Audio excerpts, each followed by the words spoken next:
In today's video, I'm going to teach you how to personalize your copy of Microsoft Office by updating your user information. This is a straightforward process, and I'll guide you through each step so you can make sure your documents reflect the name and initials you want them to. Let's get started.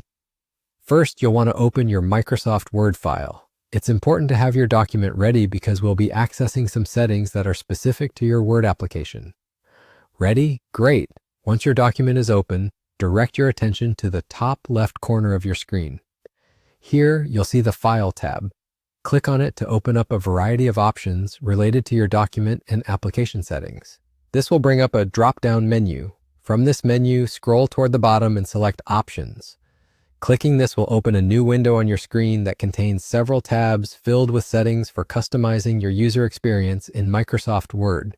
It might seem a bit overwhelming at first, but don't worry, we're only focusing on one specific area today.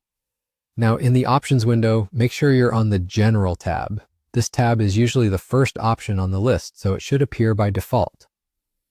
In this General section, you'll see a section titled Personalize Your Copy of Microsoft Office. This is where you have the power to adjust how your user information appears in the Office suite. Within this section, you'll notice fields for username and initials.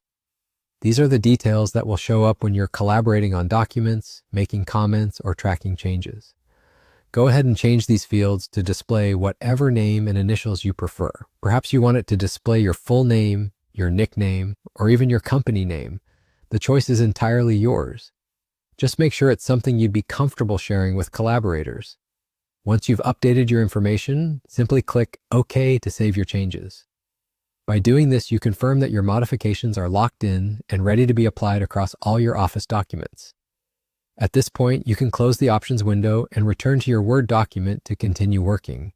And just like that, you're done. You've successfully personalized your copy of Microsoft Office, ensuring your documents represent your chosen identity. This is an easy yet powerful way to make your work feel just a bit more like yours. I hope you found this guide helpful and easy to follow. Remember that little adjustments like these can make a big difference in how you interact with your tools every day. Thanks for watching and happy writing.